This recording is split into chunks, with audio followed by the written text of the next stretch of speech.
चंदेरी गांव। एक पेड़ के नीचे एक बूढ़ा और उसके सामने दो बच्चे बैठे हुए थे। बाबूजी, हमें बताइए ना कि हमारे गांव के हर घर पर ओ स्त्री रक्षा करना ऐसा क्यों लिखा हुआ है?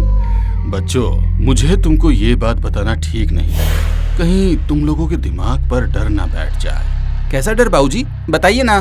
वो डर जो आज से 10 साल पहले पूरे गांव के दिल पर बैठा था, स्त्री का डर। स्त्री हर घर के एक मर्द को अपने साथ ले जाया करती थी। वो घर का दरवाजा न खटखटाए, इसलिए सभी ने अपने घरों की दीवारों पर लिख रखा था कि ओ स्त्री कल आना। सभी ने स्त्री को एक चुड़ैल के रूप में देखा था, लेकिन जब राजवीर ने अपने दोस्त पुनीत के साथ मिलकर स्त्री के बारे में जानकारी निकाली, उस पुरानी किताब में उसे उसका जवाब मिला कि स्त्री को उसकी जिंदगी में मर्दों से इज्जत और प्यार नहीं मिला, इसीलिए वो अब मरने के बाद मर्दों को ही अगवा करके ले जा रही है। लेकिन फिर भी शहर को बचाना जरूरी था, इसलिए राजवीर ने उसकी चोटी काट कर उसकी शक्ति खत्म कर दी और स्त्री उस रात के बाद नजर आना बंद हो गई थी। लेकिन तभी से हम सभी ने स्त्री की आत्मा की शांति के लिए उसकी चोटी का एक मंदिर बनवाया, जहाँ उसकी चोटी को एक ताबूत में रखा गया और उस ताबूत पर लिखा गया, ओ स्त्री रक्षा करना। और धीरे धीरे सभी गांव के लोगों ने अपने घरों के बाहर यही अल्फाज लिख दिए। ये रात पुनीत की जिंदगी की सबसे खूबसूरत रात थी। उसकी दुल्हन सेज पर बैठी थी और वो उसके करीब जा रहा था। पुनीत को अपने करीब आता देख दुल्हन सिमट कर बैठ गई। अरे शर्मा रही हो, हमने तो तुमको एक बार देखा हुआ है सुगना, शर्माने की क्या जरूरत है? ये कहते हुए पुनीत ने दुल्हन का घूंघट उठाया। उसका सौंदर्य देखकर पुनीत की आंखों में चमक उभर आई। वो अभी उसकी तरफ बढ़ ही रहा था कि तभी उसके घर की दीवार पर अजीब सा शोर होने लगा। अरे कौन है यहाँ? पुनीत हैरान रह गया। इतनी जोर से कोई दरवाजा भी नहीं पीट सकता था जितनी जोर से दीवार को पीटने की आवाज आ रही थी। ऐसा लग रहा था कि दीवार अभी टूट कर गिर जाएगी। तभी खिड़की खुली और एक कटा हुआ सर अंदर आया, जिसे देखकर दुल्हन और दूल्हा दोनों ही डर गए। इसके बाद ही शरीर भी अंदर आ गया, लेकिन यह सिर से बिल्कुल अलग था। उसके लंबे घने बाल हवा में लटक रहे थे। वो सर अब दुल्हन की तरफ बढ़ गया और उसके बालों ने दुल्हन के दोनों हाथों को जकड़ लिया। तभी उसने अपने बालों के बल दुल्हन को हवा में उठा लिया। जो दीवार अभी तक धम धम कर रही थी, उसमें तेज रोशनी चमकने लगी। ऐसा लगने लगा जैसे वो दीवार शीशे की बन गई हो और वो सिर दुल्हन को लेकर उसके अंदर चला गया। अगले ही पल दीवार एकदम ठीक हो गई और पुनीत चक्कर खाकर जमीन पर गिर गया। पुनीत, पुनीत उठो। पुनीत की आंख खुली तो सुबह हो चुकी थी। उसके माँ बाप के साथ कुछ पड़ोसी भी घर में थे और उसको हैरानी से देख रहे थे। पुनीत, दुल्हन कहाँ है और तुम यहाँ जमीन पर क्यों पड़े हो? वो सुगना को ले गया वो सुगना को। अरे कौन ले गया? वो सरकटा। ये सुनकर सभी की जुबान से राम राम निकलने लगा। राम राम राम राम राम राम राम राम राम राम राम। पुनीत अब इन सभी के साथ राजवीर के पास गया और उसे सारी बात बता दी। ये क्या बोल रहा है तू? सरकटा दुल्हन को उठा ले गया? हाँ, मेरी आंखों के सामने उठा के ले गया। तो अब तू मुझसे क्या चाहता है? क्या मतलब? अरे जैसे हम दोनों ने मिलकर स्त्री से इस गांव को छुटकारा दिलाया था ना, अब वैसे ही इस सरकटे को हराकर उससे मेरी सुगना को वापस ले आते हैं। तभी राजवीर की बीवी रिया बोली, तब ये सिर्फ इस गांव का एक नौजवान लड़का था और अब ये मेरा पति है और मैं नहीं चाहती कि ये कोई भी जोखिम भरा काम करे। रिया बेटा, तुम हमारी बात को समझो। मुझे कुछ नहीं समझना, आप सभी मेरे घर से बाहर निकलिए। रिया ने सभी लोगों को घर से निकाल दिया और खटाक से दरवाजा बंद कर दिया। अगर फिर से तुमने किसी भूत को पकड़ने या भगाने की कोशिश की ना, तो मैं खुद भूत बन जाऊंगी।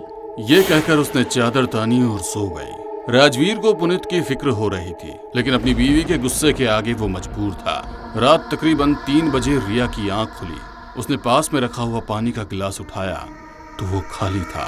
अरे यार, इस गांव में शादी करके तो मैंने मेरी ही किस्मत फोड़ ली। राजवीर सो रहा था, इसीलिए उसने उसे उठाना जरूरी नहीं समझा और पानी का मटका उठाकर घर से निकली। बरामदे में एक कुआं था। उसने बाल्टी पानी में फेंक दी। जब बाल्टी पूरी तरह से नीचे पानी में गिर गई तो उसने वापस रस्सी खींचना शुरू किया। अचानक से हंसने की आवाज आई तो वो डर गई। ये किसकी आवाज है? उसने सांस ली और वापस पानी खींचना शुरू किया। तभी वो आवाज और ज्यादा तेज आने लगी और उसने देखा कि बरामदे में लगे एक पेड़ के तने पर अजीब सी चमक हो रही है, जैसे कि पेड़ पर हजारों जुगनू बैठे हों। उसको प्यास बहुत तेज लगी थी, इसलिए उसने तेजी से बाल्टी को खींचा और जैसे ही रस्सी पूरी ऊपर आई तो उसने बहुत भयानक दृश्य देखा। उस बाल्टी के अंदर कोई काली चीज नजर आई। ये क्या है? उसने उस काली चीज को उठाया तो पाया कि वही कटा हुआ सिर था जिसने सुगना पर हमला किया था। उस पर लिपटे हुए काले बालों ने रिया के हाथ और पैरों को जकड़ लिया और हंसने लगा। रिया का दिल बुरी तरह दहल चुका था। उसकी सांस भी ऊपर नीचे हो रही थी। उसने सांस को पूरी तरह से अंदर लिया और उसके कंठ से एक खौफ भरी चीख निकली। वो चीख सुनकर राजवीर जाग उठा। रिया, तुम कहाँ हो? उसने खिड़की से देखा कि रिया कुएं के पास है। वो भागकर बाहर गया तो सामने का नजारा देखकर उसके भी रोंगटे खड़े हो गए। रिया! वो रिया की तरफ भागा, लेकिन उस सर ने बालों के सहारे ही रिया को हवा में ऊपर उठा दिया। पेड़ में जो लाइट जल रही थी वही एक गोल घेरा खुल गया और वो सिरकटा रिया को उसके अंदर ले गया। नहीं! राजवीर भागकर उस पेड़ के पास पहुंचा तो अचानक से वो पेड़ पहले जैसा हो गया। अब राजवीर की नजर घर की दीवार पर पड़ी तो उसने स्त्री रक्षा करने वाली लाइन को मिटा हुआ पाया। अगली सुबह पुनीत और गांव के सभी लोग एक जगह जमा हुए। राजवीर के चेहरे पर परेशानी साफ नजर आ रही थी और उसके हाथ में वही किताब थी। रिया ने इस किताब को खोलने तक से मुझे साफ मना किया था, लेकिन अब उसी की जान खतरे में है, इसीलिए रिया मुझे माफ कर देना। ऐसा कहकर उसने किताब का वो आखिरी पन्ना खोला जो उसने पढ़ा ही नहीं था। स्त्री बनने से पहले वो एक अच्छी नर्तकी थी और उसे मारकर स्त्री बनाने वाला एक सरकटा था। जब तक स्त्री शहर में घूम रही थी तब तक सरकटा नहीं आ सकता, लेकिन अगर आपने स्त्री को भगा दिया तो सरकटा वापस आएगा। ये सरकटा कौन है इसके बारे में हम जानेंगे इस किताब के अगले भाग में। अगले भाग में? क्या मतलब अगला भाग? क्या इस किताब के बाद कोई दूसरी किताब भी लिखी गई थी? पता नहीं महन जी, जब मैं और पुनीत उस अंधेरी गुफा के अंदर गए थे तो हमें तो वहाँ पर एक ही किताब मिली थी। तो फिर इसमें क्यों लिखा है कि पुनीत, मुझे लगता है अब हमें वापस उसी गुफा में जाना पड़ेगा। क्यों? अब तू क्यों उस सरकटे को ढूंढना चाहता है? क्योंकि अब तेरी बीवी गायब हुई है इसलिए? पुनीत, बीवी तेरी भी गायब हुई है। ये गिले शिकवे करने का वक्त नहीं है यार। अगर तू चाहे तो मेरे साथ चल सकता है, या फिर मैं अकेले भी अपनी पत्नी के लिए वहाँ जा सकता हूँ। यह कहकर अब राजवीर वहाँ से निकल गया और पुनीत किसी सोच में डूब गया। रात के 12 बजे सुनसान जंगल और अंधेरी रात, ऐसे में एक अकेले इंसान की चहलकदमी उसके लिए माहौल को बहुत डरावना बना रही थी। काफी देर चलने के बाद वो गुफा पर पहुंचा। उस गुफा को उसने आज 5 साल बाद देखा था और उसे देखते ही उसकी आंखों के सामने वो सारा मंजर ऐसे घूमने लगा जैसे कि ये कल ही की बात हो। मुझे जाना ही पड़ेगा, रिया पता नहीं किस हाल में होगी। यह कहकर वो उस गुफा के अंदर दाखिल हो गया। अभी कुछ कदम बढ़ाने के बाद ही एक चील तेज शोर करती हुई सामने से आई। राजवीर नीचे झुककर उस चील से बच गया और वो पीछे निकल गई। राजवीर की सांसें तेज चल रही थी और माथे पर पसीनों की बूंदें छलक आई थी। ये तो पहले से भी ज्यादा वीरान हो गया यार। तभी किसी ने उसके कंधे पर हाथ रखा और वो अचानक से डर गया। उसने पलट कर देखा तो वो पुनीत था। तुम आ गए? हाँ, दिख रहा हूँ तो साफ सी बात है कि आ ही गया होऊंगा।